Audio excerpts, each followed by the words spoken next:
करें, वो ये चीज़ें मतलब वहाँ पे तो हमें बताया जाता था गुर्बत, गुर्बत, गुर्बत, वहाँ पे तो जी वॉशरूम नहीं है। आज वो दुनिया की 5वीं बड़ी इकॉनमी, आज उनमें एजुकेशन बेहतर, आईटी के हवाले से मतलब जो भी फ़ील्ड ले लें वो बेहतर कैसे चलेगी?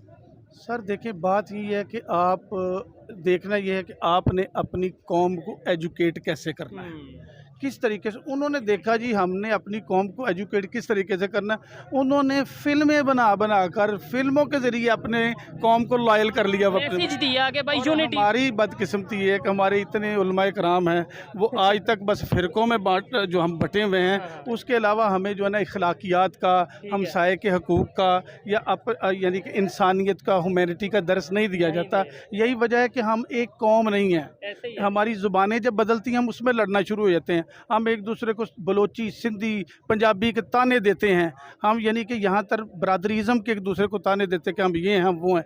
जब तक हम ये अपने सिस्टम को ख़त्म नहीं करेंगे, जब तक हम ये उतनी नहीं देर कहेंगे कि हम मैं हाँ, कौन हूँ, हम मैं पाकिस्तानी, पाकिस्तानी। आप कौन है, और आप जिस तरह पाकिस्तानी। अच्छा मुसलमान बनने के लिए हमें यही कहना पड़ेगा कि मैं एक मुस्लिम हूँ। मैं ना वहाबी हूँ, ना शिया हूँ, ना सुन्नी, मैं एक मुस्लिम हूँ। इसी इस तरीके तरह हमें हमें ये कहना कहना पड़ेगा पड़ेगा हम पाकिस्तानी हैं। एक इंसान और हम पाकिस्तानी। पाकिस्तानी हैं।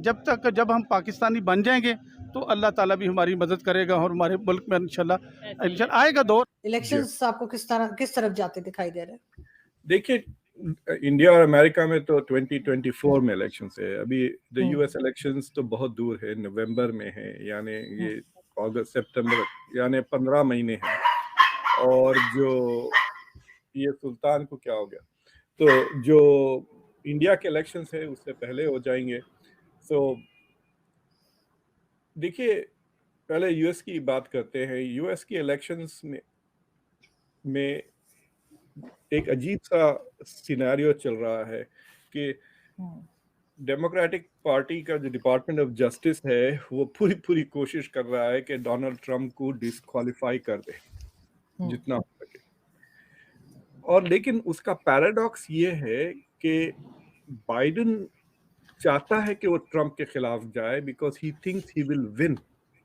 हुँ, अगर डिसैंटिस जो फ्लोरिडा के गवर्नर है, अगर उनके खिलाफ इलेक्शन होता है बाइडेन का, then there are very good chances कि डिसैंटिस जीत जाएगा और बाइडेन हार जाएँगे। तो बाइडेन को जीतने के लिए, क्योंकि बाइडेन की अप्रूवल रेटिंग्स नेगेटिव 15-16 है, 42 अप्रूवल, 58 नेगेटिव जा रही। सो तो Biden wants Trump because Trump के खिलाफ जो बाज़ लोगों में जो कहना चाहिए घिन है, उसके हुँ। बेसिस पे ही थिंक्स के जो मॉडरेट रिपब्लिकन्स के है। हिस्से पर तहकीक करने के लिए जाने वाला पहला कंट्री इंडिया है। इससे पहले 2008 में मून सरफेस पर इंडिया का पहला मिशन भेजा गया था, जिसने मून सरफेस पर पानी के मॉलिक्यूल्स की मौजूदगी को डिस्कवर किया था और ये साबित किया था कि चाँद की सतह पर, मून सरफेस पर दिन के टाइम में, डे टाइम में एक ख़ास माहौल होता है और इस तरह की ख़ास लैंग्वेज, टेक्निकल लैंग्वेज है। अब आते हैं उस खातून की तरफ जिसको रॉकेट वुमन कहा जाता है। वैसे तो मेरा ख़्याल ये है कि अगर किसी कंट्री की ख़वातीन रॉकेट साबित नहीं होती तो वो कंट्री इतनी तेज़ी के साथ तरक्की कर ही नहीं सकता जितनी तेज़ी के साथ इंडिया तरक्की कर रहा है। उनकी ख़वातीन का इसके बीच में बहुत बड़ा हाथ है। मैं सिर्फ ये वाली रॉकेट वुमन की ही बात नहीं करूँगी, बल्कि मैं एक और रॉकेट वुमन के मुतालिक आपको बताऊँगी आज। इसमें यह है कि चंद्रयान 3 का जो मिशन है उसके पीछे एक खातून का नाम लिया जाता है और वो खातून जो है उनका नाम है रीतू करिधल। रीतू करिधल के बारे में ये है कि वो 90s से जो है वो इस सब्जेक्ट के साथ जुड़ी हुई हैं। उन्होंने पीएचडी की और चंद्रयान 3 की लॉन्च के पीछे उनका बहुत ज़्यादा काम है। Chandrayaan 3 mission was led by rocket women Ritu Karidhal और ऋतु करिधल जो हैं वो इसरो स्पेस साइंटिस्ट हैं जो कि लखनऊ में पैदा हुई, वहीं पर पली बढ़ी, वहीं पर उन्होंने अपनी तालीम हासिल की। She completed her MSc from Lucknow university in physics और उसके बाद जो है उन्होंने Indian institute of science Bengaluru में तालीम हासिल की। वो एक्सपर्ट इन एरोस्पेस। आप लोग ठीक होंगे दोस्तों। इसरो जो है जो भारत की इंडियन जो स्पेस रिसर्च ऑर्गेनाइजेशन है, उसने ये कहा है कि उनकी जो वेसल है वो लूनर ऑर्बिट के अंदर जो है वो इंसर्ट करके, ये जो पिक्चर मैं आपको साथ जो लगी हुई आप देख रहे हैं। और ये कल की मेरा ख़्याल है स्टोरी है कि जनाब चंद्रयान 3 जो है, जो कि इंडिया की सेकंड अटेम्प्ट कही जा रही है कि वो जाके मून के ऊपर लैंड करे। और आपको पता है कि 2019 में एक अटेम्प्ट पहले भी कर चुके हैं। और अमेरिका, रशिया, चीन जो हैं वो ऑलरेडी ये लैंडिंग करा चुके हैं। ज़ाहिर बात है इंडिया का ये कहना है कि ये लैंडिंग वो कराना चाहते हैं फॉर मल्टीपल रीजंस। और कल उन्होंने कहा कि इंडिया का जो स्पेस मिशन चंद्रयान है वो मून के ऑर्बिट के अंदर जो है वो एंटर हो चुका होगा। और ये इसका मतलब ये है कि अगले कुछ ही दिनों में वो उसमें एंटर कर जाएगा, लैंड कर सकता है। और जो डेट बताई जा रही है वो 23 या 24 अगस्त बताई जा रही है। 15 अगस्त को इंडिया आज़ाद हुआ, 23-24 अगस्त को अगर मून पे ये लैंडिंग करते हैं। और इसकी जो इम्पोर्टेंस है वो ये है कि ये कहा जा रहा है कि ये इमेजेस कलेक्ट करेगी। और जो लूनर का जो साउथ पोल है, जिसको ज़्यादातर जहाँ पे एक्सेस नहीं है, जो ज़मीन से जिसको ऑब्ज़र्व नहीं किया जा सकता, ये वहाँ पे जाएगी, इमेजेस कलेक्ट करेगी। और फिर जो है हमें एक रिसर्च में हम रिसर्च करेंगे और हम दुनिया के साथ इस अपनी इन्फॉर्मेशन शेयर करेंगे कि this is what we have been doing. Anyhow इसकी जो कॉस्ट है आपको पता है पहले भी। आपका नाम? एहसन। एहसन, इमरान खान साहब को आज अरेस्ट कर लिया गया है। 3 सालों के लिए उन्हें गिरफ्तार किया गया है और अगले 5 सालों के लिए उन्हें नाअहल करार दे दिया गया है। क्या कहेंगे आप इमरान खान साहब की गिरफ्तारी पर? जी, मैं यही कहूँगा कि बहुत गलत हुआ है, क्योंकि हम सब ने इमरान खान को वोट देना था, अब नहीं दे सकते। जमहूरियत ख़त्म हो गई है मुल्क से, पहले वालों को दोबारा वोट देना पड़ेगा। एक्सपेक्टेड था कि आर्मी या वगैरह उनको हटाएंगे इलेक्शन से, तो वो हो गया है। तो मुल्क का कोई फ्यूचर नहीं, अगले 15-20 साल ये बारियाँ चलेंगी। 1 9 मई का दिन था जिसे तारीख का स्याह तरीन दिन लिख दिया गया पाकिस्तान की तारीख में।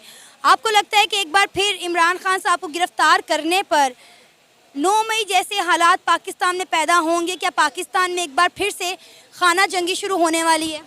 नहीं, बिल्कुल नहीं होगी, बिकॉज़ लास्ट टाइम जब हुआ था तो बहुत लोग आए थे, अभी तक कोई नहीं निकला। उसकी वजह बहुत सिंपल सी है कि लास्ट टाइम सबको उठा के वो ले गए थे, इसके बाद लोगों के बच्चे उठा लिए थे, लोग दूसरे शहरों में ट्रांसफ़र हुए थे उसकी वजह से। तो ऑब्वियसली इतना डराएंगे तो फिर कोई भी नहीं निकलेगा।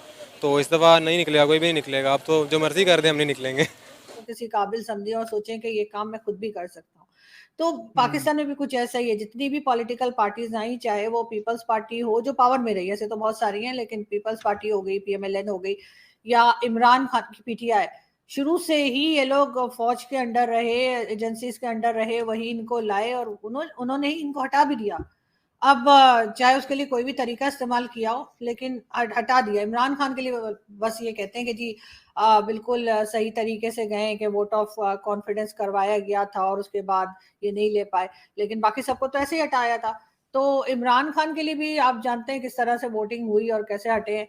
तो एक रीजन ये भी है, और अभी भी फौज ही जो है वो गवर्नमेंट चला रही है और इलेक्शंस भी मेरे ख्याल उसी के अंडर होंगे, इसलिए अभी कुछ भी चेंज होता हुआ दिखता नहीं है। 76 ईयर से यही हो रहा है सर, रातों रात तो कुछ नहीं बदलेगा ना। हो सकता है नहीं 100 साल बाद कुछ हो, लेकिन अभी नहीं। बट आरजू जी देखिए, एक पैटर्न जो था, जो इमरान खान ने जो कुछ किया, उसने भी कई रेड लाइंस को क्रॉस किया। उसने बोला कि पूरे कंट्री की रेड लाइन मैं हूं, लेकिन मुझे हक है कि मैं सारी रेड लाइंस को क्रॉस कर सकता हूं। ये तो कोई भी कंट्री बर्दाश्त नहीं करेगी। हमें कहें कि इमरान खान को गलत तरीके से हटाया गया है, या हमारा जो तरीका है ऐसा ही रहा है 75 साल से। मुझे कहीं लगता है कि कहीं ना कहीं उसने भी रेड लाइंस इतनी क्रॉस करी हैं कि उसको अब रेड लाइन के पीछे डालना जरूरी था। देखिए ना सर, इमरान खान को जो है वो फौज ने ही, यानी जो लोग उनको लाए थे, जिनमें जो आप जानते हैं कि जनरल फैज हमीद थे और दूसरे लोग थे, उन्होंने ओवर कॉन्फिडेंस कर दिया था ना। ओवर कॉन्फिडेंट हो गए इमरान खान के, तुम्हें 10 साल के लिए लाए, मतलब तुम कुछ भी करो, तुम मुर्गे जलाओ, तुम जिन भगाओ, तुम्हें जो करना है करो, ठीक है, बस तुम 10 साल इधर ही हो। उससे हुआ ये कि इमरान खान को भी ऐसा लगा कि 10 साल तक मुझे कुछ भी नहीं होगा, मैं कोई काम करूं ना करूं, अच्छा करूं बुरा करूं, जैसे करूं, क्योंकि वो एक सेक्शन जो था मिलिट्री का, वो इमरान खान के साथ था, दूसरा नहीं था लेकिन एक था, ठीक है। तो यही चीज जो इमरान खान के फॉलोअर्स थे, जो उनके साथ थे, उनके मिनिस्टर हो गए या कोई भी जो भी इमरान खान के साथ उनको सपोर्ट कर रहे थे, उन सबको भी यही कहा गया कि जी 10 साल यही है।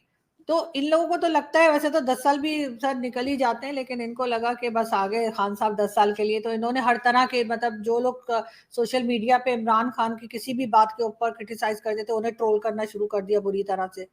और इसी तरीके से इमरान खान को भी लगा कि मैं बहुत मजबूत हो गया हूँ, तो आहिस्ता आहिस्ता करके उन्होंने अपनी मनमानी शुरू कर दी, काम कर रहे हैं नहीं कर रहे हैं। ये भी कहा जाता था कि जी वो तो सुबह आते थे 12 बजे आते थे वो ऑफिस, और 3 बजे फिर घर चले जाते थे, और उसके बाद इसी तरीके से उन्हें कुछ पता नहीं होता था कि क्या चल रहा है कंट्री में। कहते नहीं थे, आपने सुना होगा टीवी पे, कहते मैंने टीवी पे देखा था, मुझे पता चला कि फ्यूल प्राइस बढ़ गई। हाँ हाँ, यस यस या कुछ भी हो गया है, तो बहुत सी चीजें उन्हें टीवी से पता।